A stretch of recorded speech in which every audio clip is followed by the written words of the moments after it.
Donc, on va se faire un petit texte niveau JLPT N5 qui parle des insectes. Mushi, c'est sur le site Yomojepi, comme d'habitude, il y a la version audio si vous allez dessus. D'ailleurs, si vous regardez ça en replay, l'URL est en commentaire. Et si vous êtes dans le live, hop, je vous envoie là la petite adresse de l'article. On y va. Mushi, un kanji vraiment simple. Je trouve que visuellement, il se retient vraiment bien celui-là. Donc à apprendre d'urgence les insectes. Akai karada ni kuroi hoshi. Tento mushi desu. 小さくてかわいいですね。Akai karada. Karada, c'est le corps. Akai, c'est un adjectif variable. Akai karada, c'est le corps rouge. Donc un corps rouge, ni, et donc sur ce corps, à ce corps, hein, ni à cette idée de contact avec cette particule-là, kuroi hoshi. Là c'est marrant, je ne savais pas qu'on disait ça, mais hoshi c'est une étoile. Hein. Kuroi c'est noir, pareil. Akai rouge, kuroi noir. Kuroi hoshi, une étoile noire, des étoiles noires sur un corps rouge. En fait, visiblement, ce hoshi, ça parle des points qu'il y a sur le dos de la coccinelle. Tento mushi desu. Tento mushi, c'est la coccinelle. On n'a pas l'étymologie, puis là, c'est en katakana, parce que quand on parle des espèces animales, on a tendance à, notamment dans le langage scientifique, on utilise pas mal les katakana, même si c'est un mot complètement japonais. Hein, vous voyez, c'est une mushi, là, hein, l'insecte. Tento mushi. Ce ten là, ça fait très probablement référence au point. Ah non, c'est le. Ah, et en kanji, vous voyez, c'est le ciel. Tento mushi. L'insecte qui vient du ciel. C'est le chemin, hein, le to. Bref, vous n'êtes pas obligé de retenir l'orthographe. Moi si, en revanche, tiens, je vais me le mettre sur mon anki. Bim, tento mushi desu. Chisakute, donc là c'est chisai, l'adjectif variable chisai qui veut dire petit. Chisakute, donc là c'est la forme en t, donc ça veut dire que c'est petit et quelque chose d'autre. C'est petit et kawaii desu ne, c'est petit et mignon. La forme en t, elle a aussi parfois quand on enchaîne comme ça des arguments, quand on enchaîne des adjectifs, il peut y avoir un effet de causalité, une relation de causalité, cause à effet. Donc on peut se dire que c'est petit et mignon, mais aussi que parce qu'elles sont petites, elles sont mignonnes. N'oubliez pas kawaii, le deuxième i, hein, pas kawaii. Non, ça c'est bon pour... c'est bon pour, je sais pas qui, mais c'est pas bon pour moi en tout cas. Chisakute kawaii desu ne. Mitsubachi wa hana no mitsu o suimasu. そしてその蜜を巣へ持って帰ります。ミツバチはよく働きます。Et là, on va parler des abeilles. Hein, des abeilles qui produisent du miel. Mitsubachi. Ça, c'est les abeilles. Je vais juste vous montrer, bim. Le mitsu, là, hein, c'est le... on dit aussi hachimitsu. Attendez, je vais vous le montrer. Tiens, hachimitsu. Je vais sur Jisho. Hop. Hop. Ouais, petite astuce d'ailleurs sur Jisho, si vous utilisez ce site ou à peu près n'importe quelle saisie en japonais, hein, comme le tu n'existe pas de base en japonais, quand vous tapez à l'intention d'un système de saisie japonais TU, ça va être interprété comme tsu. Hein. Donc, je voulais vous montrer l'inverse, c'était hachimitsu. Pourquoi il y a dans les deux sens Parce que c'est pas le même sens.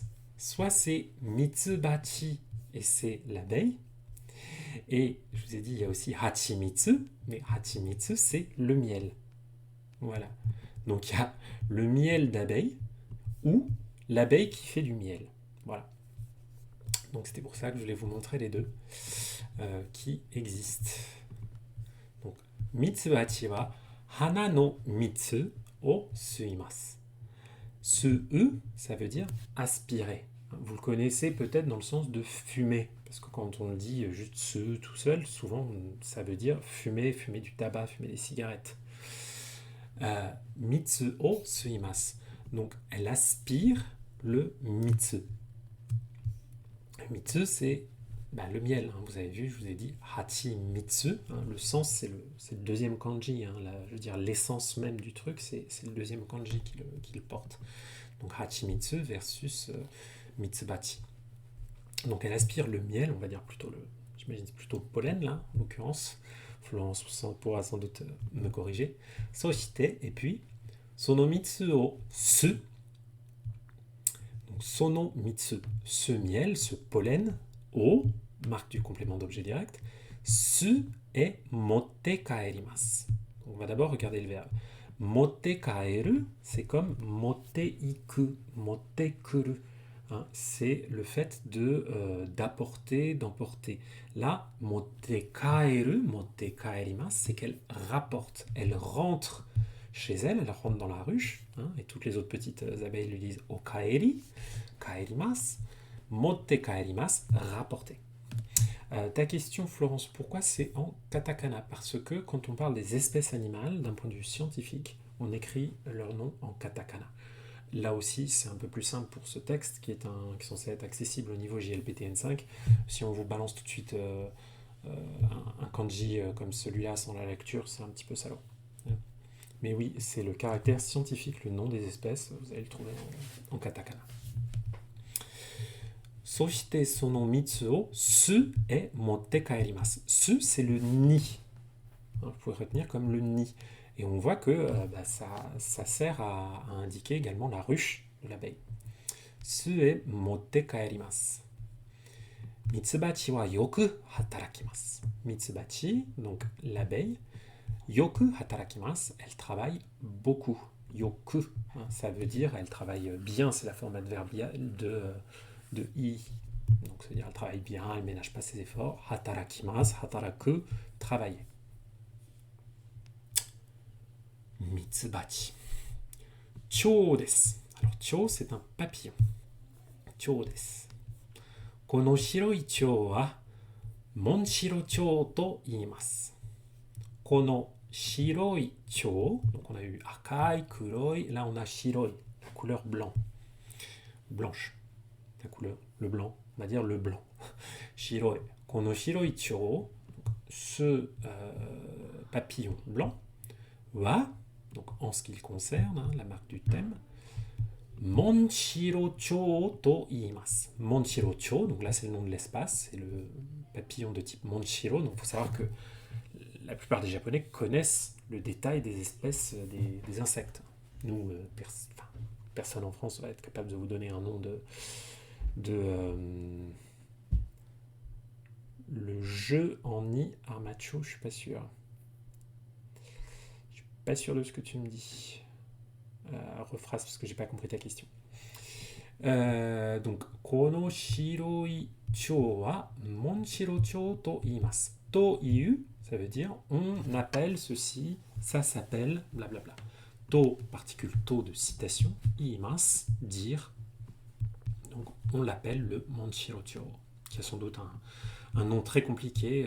Faut dire aussi que les espèces ont des noms plutôt plus simples en japonais qu'en français ou autre. Enfin, il y a une plus grande proximité avec ça.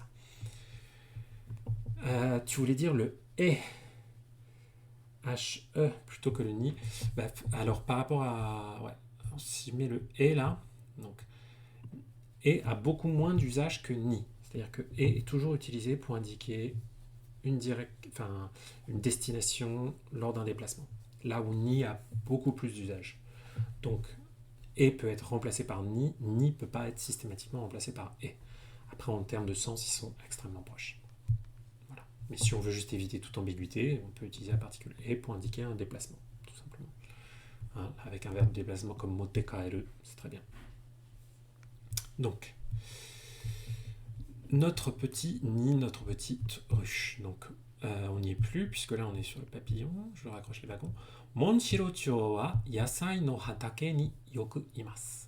Yasai, ce sont les légumes. No hatake. Hatake, c'est un champ. Yasai no hatake, un champ de légumes. Là, le no qui indique une caractéristique, l'appartenance, tout ça. Bonsoir, Père le Japon. Et tu es la bienvenue ou le bienvenu. Ni yoku imasu. Monshiro-chō wa yasai no hatake ni yoku imasu. Il y a souvent là c'est yoku qu'on va plutôt interpréter comme un adverbe de fréquence, une généralité. Je fais une mort de la langue. Donc il y a souvent des papillons blancs comme ça dans les champs où se trouvent des légumes. Yasai. Min, min, min. これは何の音? Min, min, min, c'est visiblement une onomatopée, un bruit d'animal, un guiongo ou un giseigo. Est-ce que c'est un giseigo? Je me trompe toujours. Ou un guiongo. Parce que c'est quand même un bruit d'animal, c'est un bruit d'être vivant. Donc est-ce qu'on pourrait parler de koe? Je sais pas. Je sais pas si c'est un giseigo ou un guiongo, mais tout le monde s'en fout. Kore wa nan no oto? Ça, qu'est-ce que c'est comme bruit? C'est un camion qui va écraser le gentil papillon. Semi des. Bravo Florence. Semi, c'est la cigale. Semi des. Semi wa onaka kara ookii oto o dashimasu. Semi wa, donc la cigale, onaka kara. Là, on a la particule kara qui indique l'origine, la provenance. Onaka, c'est le ventre, l'abdomen. Onaka kara ookii oto, un grand bruit, donc un bruit important, un bruit volumineux, sonore, un bruit sonore. Ami de l'évidence, bonjour. Onaka kara ookii oto o dashimasu. Et là, on a l'un des verbes préférés de toutes les personnes qui démarrent le japonais, c'est le verbe dasu, hein, qu'on traduit souvent par sortir. Là, ça va, hein, dire qu'elle sort, qu'elle émet un bruit à partir de son abdomen. Mais dasu, hein, tout comme son équivalent intransitif deru, ont vraiment un sens beaucoup plus large que cette notion de sortir en français. Il y a aussi une notion de apparaître, produire, remettre, faire apparaître quelque chose qui n'existait pas avant. Hein, comme l'idée avec deru et dasu, c'est toujours l'idée que je prends, c'est toujours ok, c'est sortir, mais c'est comme sortir quelque chose de mon sac. Salut Josias, tu nous rejoins sur Twitch? C'est là que ça se passe, c'est là qu'il y a tout le monde. Oto o dashimasu. Dasu. Donc elle produit un son à partir de son abdomen, la petite cigale. Achi-kochi ni imasu kara, totemo nigiyaka desu. Achi-kochi. Et là, si vous connaissez bien vos adverbes, enfin on va dire vos marqueurs de lieu, hein, koko, asoko, doko. Là, c'est achi-kochi. Hein, c'est comme achira, kochira, sochira, dochira. Là, c'est achi-kochi. Et c'est une expression toute faite qui veut dire un peu partout. Hein. C'est kochi ici, près du locuteur, et achi, loin du locuteur et de son interlocuteur. Donc un petit peu partout. Achi-kochi ni. Là, ça indique la localisation. Hein. Typiquement, tout à l'heure, tu posais des questions sur la différence entre et ni. Bon, bah, là, on ne peut pas mettre et, hein, parce qu'il n'y a pas de déplacement, puisqu'on est avec le verbe imasu. Il y a être, se trouver à un endroit. Donc, achi-kochi ni imasu kara, parce qu'il y en a un petit peu partout. Totemo nigiyaka desu. Totemo, très, nigiyaka. Nigiyaka, c'est animé, c'est, je sais pas comment dire, c'est qu'il y a du bruit, qu'il y a de l'animation, mais c'est un sens plutôt positif. Hein, c'est pas un sens négatif. Totemo nigiyaka desu. Ah ben on y arrive. Kabutomushi desu. Kodomo tachi wa kabutomushi ga daisuki desu. Chikara ga tsuyokute kakkoi desu. Demo, Hiru wa neteimasu. Kabutomushi desu. Donc c'est le fameux kabutomushi. Ouais, perle Japon. Hachi, c'est le chiffre 8. Tout à fait. Mais avec un autre kanji que ce qu'on a vu tout à l'heure. Kodomo tachi wa. Les enfants. Kabutomushi ga daisuki desu. Petite révision sur ski, qui est un adjectif. Donc les enfants aiment les kabutomushi, donc comment on appellerait ça, les scarabées à cornes. Là. Florence aura sans doute un bien meilleur mot, beaucoup plus précis et moins farfelu que ce que je peux vous raconter. Kabutomushi ga daisuki desu. Donc, quand on veut dire qu'on aime quelque chose, c'est watashi wa, ou enfin, celui ou celle qui aime les choses. Voilà, scarabée rhinocéros. Ding dong, merci gros papa. Kodomo tachi wa, donc là, les enfants, c'est eux qui aiment le truc. Mais le sujet grammatical de daisuki, c'est bien la chose aimée. Donc, kabutomushi ga, marque du sujet, daisuki desu. Chikara ga tsuyokute. Chikara, la force. Chikara ga tsuyokute. Là, on a une belle tautologie. La force est forte. Chikara ga tsuyokute. Donc, ils sont balèzes, ils sont très forts. Kakkoi desu. Kakkoi. Kakkoi, ils sont beaux, ils sont canons, ils ont fière allure. Enfin, c'est un truc très masculin, quoi. C'est beau, mais plutôt ça s'adresse aux hommes, quoi. Demo, mais hiru wa neteimasu. Hiru, pendant la journée. Hiru, c'est le contraire de yoru, c'est quand le soleil est visible dans le ciel, pendant le jour. Hiru wa neteimasu. Ils dorment pendant le jour. Neteimasu. Neteiru, dormir. C'est le duratif de neru, se coucher. Natsu wa ka ga oi desu. Ka, c'est un mot tout simple, un kanji un peu plus compliqué, quoique pas si compliqué que ça. C'est le moustique. Natsu wa, en été. Ka ga oi desu. Les moustiques sont nombreux. Il y a beaucoup de moustiques en été. Ka wa hito no chi o suimasu.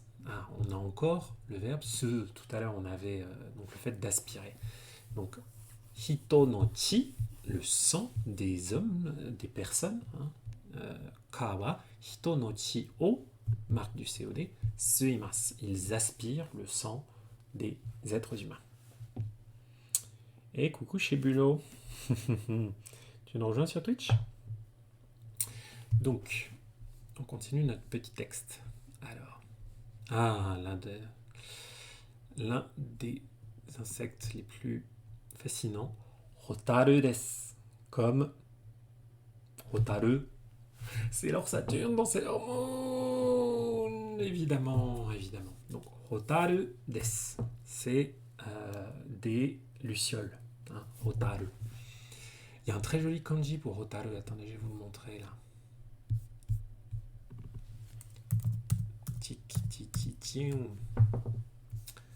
Il est très joli. Donc il y a Mushi encore dedans.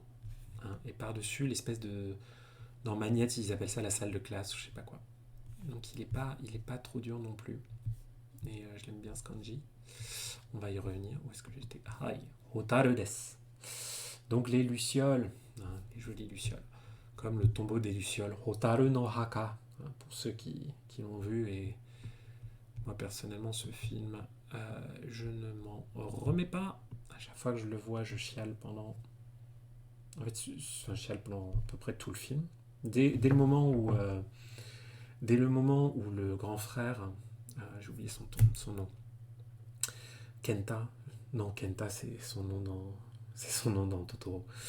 Je sais plus comment il s'appelle.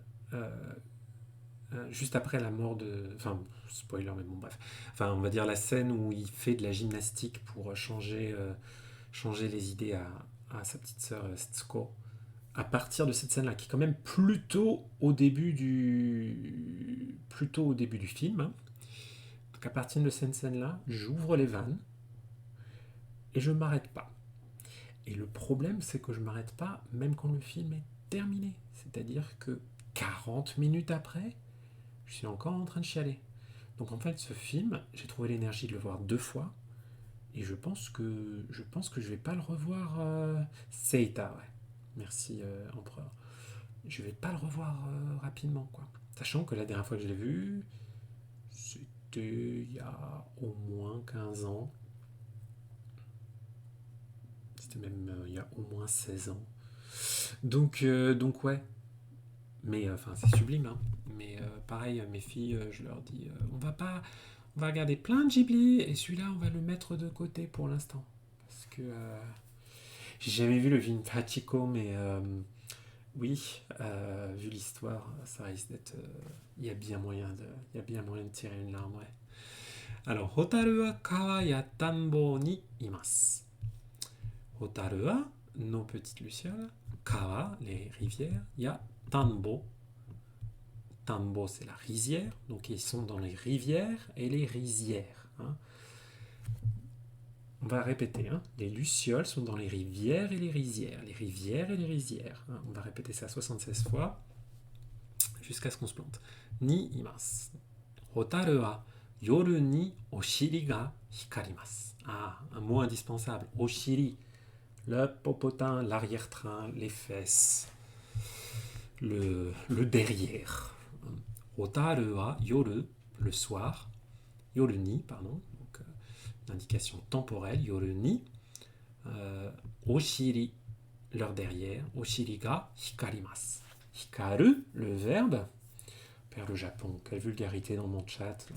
I am shocked. Shokushimashita. Comme dans le générique de Hokuto no Ken. You are shocked. Toi, choc. Qu'est-ce que ça veut dire? Je ne sais pas. La grammaire est très mystérieuse pour moi sur ce générique. Hikarimasu, briller, luire, faire de la lumière. Rin, rin, kore wa nan no oto? Nouvelle petite onomatopée. Suzumushi desu. Oula. Et là, SOS Florence. Parce que franchement, qu'est-ce que c'est que ce truc? J'en fais tomber mon petit écriteau. Un grillon. Un grillon.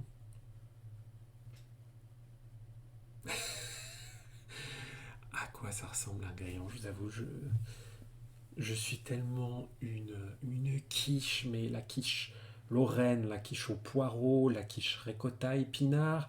On dirait une punaise. Ouais, mais la punaise, elle fait pas rin rin parce que en japonais, ça s'appelle suzumushi. Le suzu, là, vous le voyez souvent dans le. Comment il s'appelle dans le nom de famille Suzuki. Hein, Suzuki, c'est ce Suzu là. Et Suzu là, ou Rin, d'ailleurs, hein, parce que là ils disent Rin, Rin, mais parce que Rin c'est la lecture on de ce kanji. Hein, c'est pas complètement innocent, il y a une petite convergence pas tout à fait hasardeuse entre le son de ce truc. Ça veut dire la clochette. Une petite clochette, hein, vous voyez, imaginez une petite clochette, fait rin, rin, rin, rin, rin, rin. Hein. Suzumushi, donc c'est l'insecte à clochette. Et comme moi j'y connais rien, Bellring cricket. Ouais, super. Merci l'anglais. Hein. Grillon. Grillon, les amis. Donc je sais pas qui l'avait trouvé. Et moi je vais me le mettre dans mon Anki parce que voilà. Suzumushi wa hane de oto o dashimasu. Ii oto desu. Suzumushi wa, donc le suzumushi, le grillon, hane de, donc avec ses ailes, hane.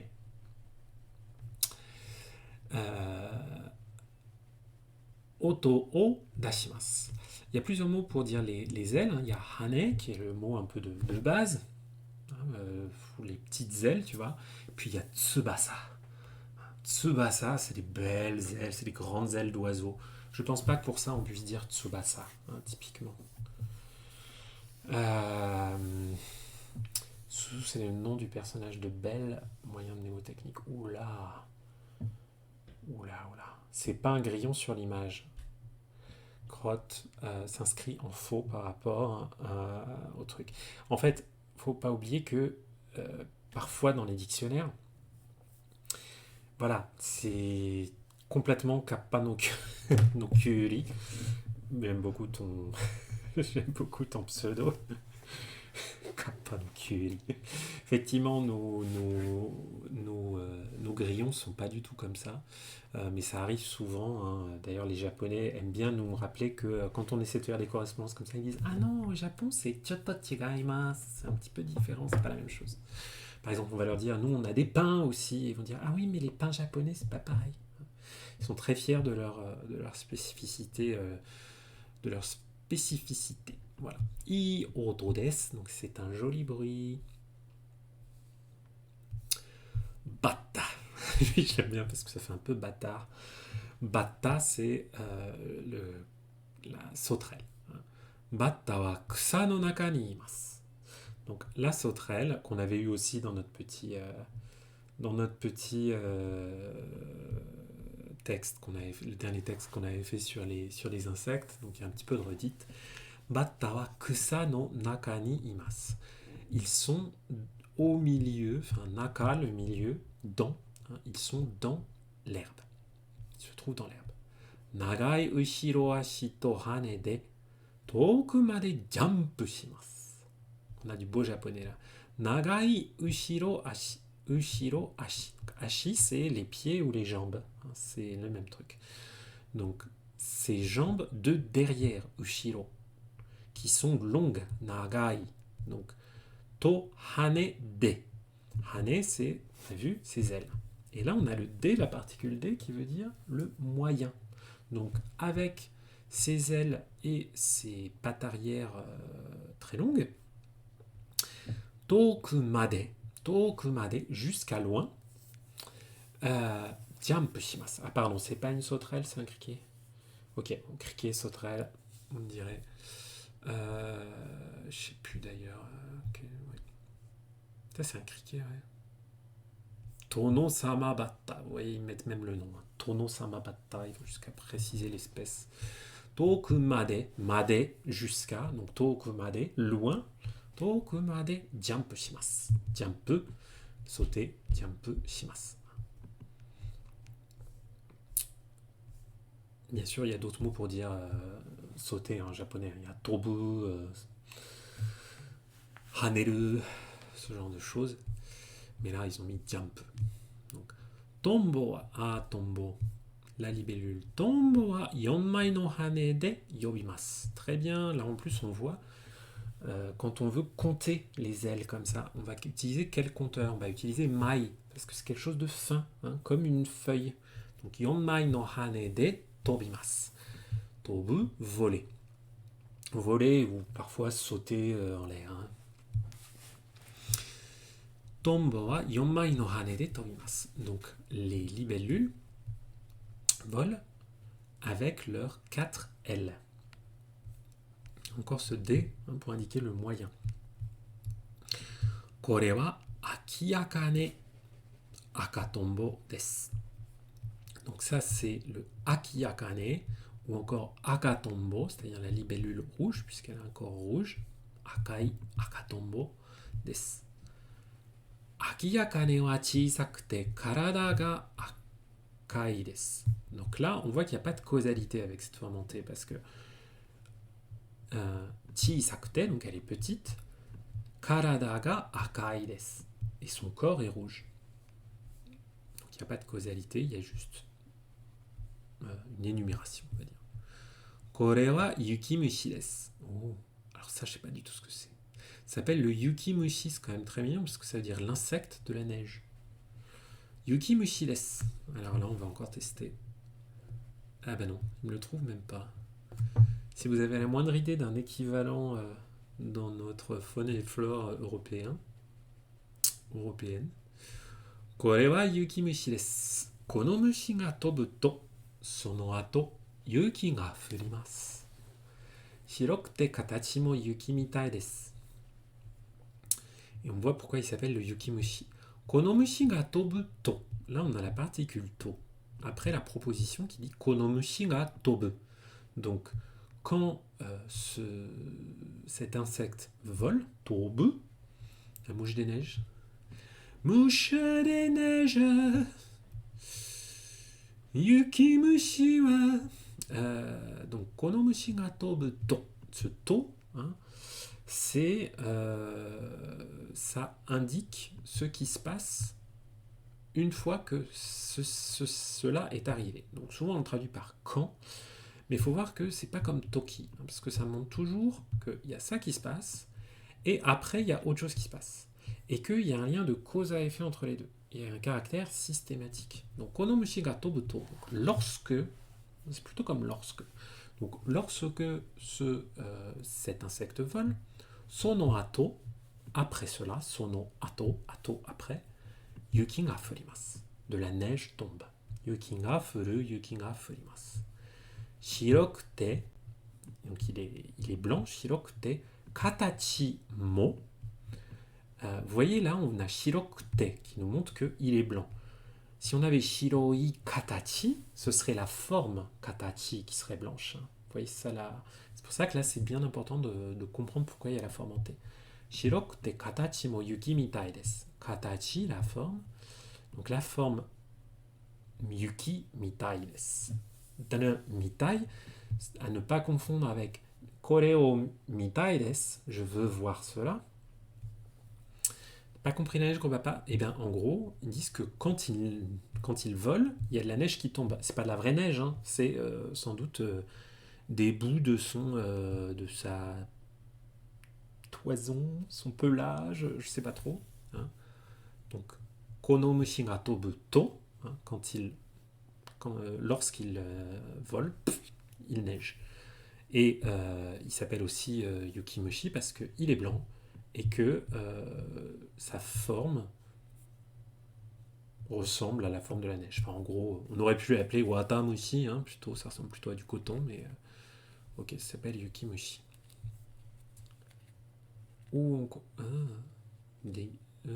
M'inspire pas là, les mantres religieuses là. C'est ça, hein.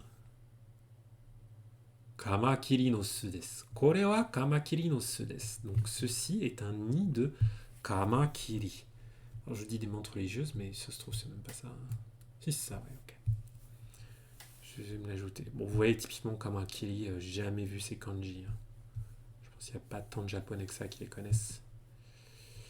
Donc, kore wa kamakiri no su desu. Voilà un nid de mantres religieuses. Miam miam. Kono naka ni wa, dedans, kamakiri no tamago ga takusan haite imasu. Kamakiri no tamago. Tamago, des œufs. Des œufs de kamakiri. Donc des œufs de menthe religieuse. Takusan, en grand nombre. Haite imasu. Hairu, entrer. Haite imasu, là on a le duratif. Donc ça veut dire que il y a de nombreux œufs de menthe religieuse dedans. Haru ni, au printemps, akachan ga dete kimasu. Akachan, vous voyez avec le aka de rouge, akachan c'est un bébé. Akachan ga dete kimasu. Deru dete kimasu, ça veut dire sortir. Donc ils sortent et puis ils viennent nous voir avec leurs petites papates. Donc Haruni, donc au printemps, akachan ga dete kimasu, les bébés sortent. Kore mo su desu ka? Iie. Kore wa sanagi desu. Haru ni sanagi kara chou ga dete kimasu. Ah, et puis j'apprends un nouveau mot avec vous. Kore mo su desu ka? Est-ce que ça aussi c'est un nid ou une ruche? Iie. Kore wa sanagi desu. Et on vient d'apprendre à dire chrysalide, si je dis pas de bêtises. Oh. Est-ce que je vais m'apprendre ce kanji? Ouais, là pour le coup, je vais me l'apprendre le kanji. Ce qui n'est pas trop dur. Sanagi desu. Donc c'est une chrysalide. Haru ni, au printemps. Sanagi kara, donc de la chrysalide, depuis la chrysalide. Chou, on avait vu tout à l'heure chou, hein, le papillon. Chou ga dete kimasu. Il y a un papillon qui en sort. Wa, agehacho. Kiroi tokuro no hane ga totemo suteki. Vous voyez, encore un nom papillon. Hagehacho. Salut David. Wa Hagehacho. Donc c'est un Hagehacho, c'est-à-dire voilà, un papillon de type Hagehacho. Je n'ai aucune idée comment on va appeler ça. Papillon empereur ou je sais pas quoi. On va encore avoir un Swallowtail Butterfly. Et nous, on n'a vraiment pas... On n'a pas cette culture, quoi. C'est dingue. Peut-être que un machin.